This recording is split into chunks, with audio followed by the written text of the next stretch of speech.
Hi friends, ఈరోజు మళ్ళీ మీకోసం ఇంకో రెసిపీతో వచ్చేసాను.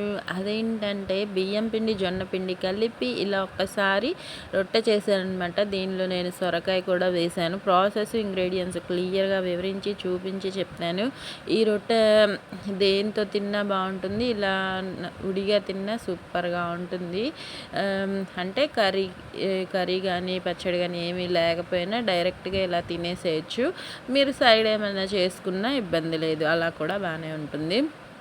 ఒక్కసారి వీడియోలో చూపించిన విధంగా ట్రై చేసి మీకు ఎలా వచ్చిందో కామెంట్స్లో పెట్టండి. వీడియో నచ్చితే మాత్రం లైక్ చేయండి, యూస్ఫుల్గా ఉంటే షేర్ చేయండి మీ ఫ్రెండ్స్ అండ్ ఫ్యామిలీ మెంబర్స్కి.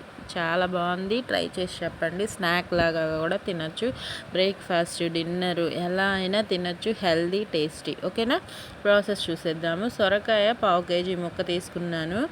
పచ్చిమిర్చి ఒక 10 దాకా తీసుకున్నాను. చిన్న చిన్న పీసెస్ కట్ చేసుకొని సొరకాయ పీల్ చేసి ఇంకా దాన్ని పచ్చిమిర్చి కలిపి పేస్ట్ లాగా మిక్సీ పట్టుకున్నాను. ఇదిగోండి, ఈ విధంగా మిక్సీ పట్టేసుకున్నాను. ఇంకా దాంతోపాటు ఇప్పుడు ఎలా మిక్స్ చేయాలో చూపిస్తాను మీకు.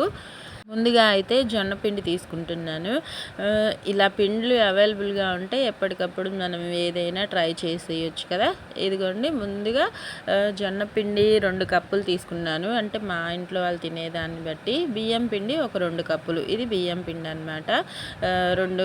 రెండు కప్పులు తీసుకున్నాను. మీరు కప్ అయిన గ్లాస్ అయినా ఏదైనా వాడుకోండి. ఒక 1 స్పూన్ అంత జీలకర్ర, ఒక 1 స్పూన్ అంత నువ్వులు కూడా వేసేసుకుంటున్నాను. ఇవి వేసుకుంటే టేస్ట్ బాగుంటుంది, హెల్త్కి కూడా మంచిది కదా నువ్వులు జీలకర్ర. ఇంకా ఉప్పు తగినంత ఒక 1/2 స్పూన్ సరిపోతుంది, ఎక్కువగా వేసేసుకోకండి. మనకి పచ్చిమిర్చి పేస్ట్ వల్ల ఈ సొరకాయ మంచిది. పచ్చిమిర్చి పేస్ట్ వల్ల టేస్ట్ యాడ్ అవుతుంది.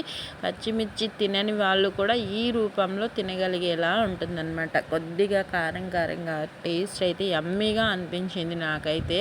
నేను చెప్తుంటే మీకు వేరుగా ఉండొచ్చు, ట్రై చేసి చూడండి ఫ్రెండ్స్ కంపల్సరీ. ఓకేనా, చక్కగా మిక్స్ చేసేసుకొని ముందు వాటర్ వేయకుండా అంతా కలిసేలాగా మిక్స్ చేసుకోండి. అప్పుడు మొత్తం బాగా కలిసిపోతుంది. అది బాగా మిక్స్ అయింది అనుకున్న తర్వాత కొద్దిగా వాటర్ వేసుకుంటూ చక్కగా చపాతీ పిండి ముద్దలాగా రెడీ చేసేసుకోండి. అది బాగా రెడీ చేసుకొని పక్కన పెట్టేసుకొని రెస్ట్ ఏం అవసరం లేదు, అంటే నానబెట్టిన అవసరం లేదు. ఇలా కలిపి పక్కన ఉంచుకొని పెనం పెట్టేసుకొని లో ఫ్లేమ్లో ఇంకా ఒక తడి బట్ట, ఒక కాటన్ క్లాత్ తీసేసుకొని తడిపేసుకొని దాని మీద ఇప్పుడు మనం చిన్న ముద్ద తీసుకొని పిండి ముద్ద, దాన్ని నేను చూపించిన విధంగా చేత్తో ఇలా నొక్కుకుంటూ, మీకు పల్చగా చేసుకోవాలనుకుంటే ట్రై చేయండి. నాకైతే మరీ పల్చగా రాలేదు, కానీ ఈసారి అయితే కొద్దిగా బెటరే అనిపించింది, పల్చగానే వచ్చాయి. ఇంకా మనం హీట్ అయింది, వేసేసుకొని చక్కగా 2 వైపులా దీన్ని నేను నూనె వేసుకొని ఫ్రై చేసుకున్నాను. డ్రైగా అయినా చేసుకోవచ్చు. ఇంకా ఆరోగ్యంగా తినాలనుకున్న వాళ్ళు నూనె బదులు నెయ్యి కూడా వేసుకొని ఫ్రై చేసుకోవచ్చు. అలా కూడా చాలా బాగుంటుంది నెయ్యి వేయడం వల్ల టేస్ట్.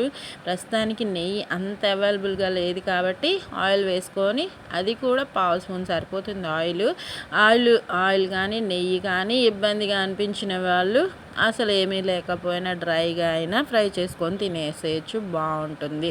నెయ్యి నూనె వేయడం వల్ల టేస్ట్ ఎన్హాన్స్ అవుతుంది, డబుల్ అవుతుంది కాబట్టి వేసి ట్రై చేశాను. మీకు ఎలా నచ్చితే అలా ట్రై చేసి చెప్పండి. ఓకేనా, ఆరోగ్యంగా తినండి.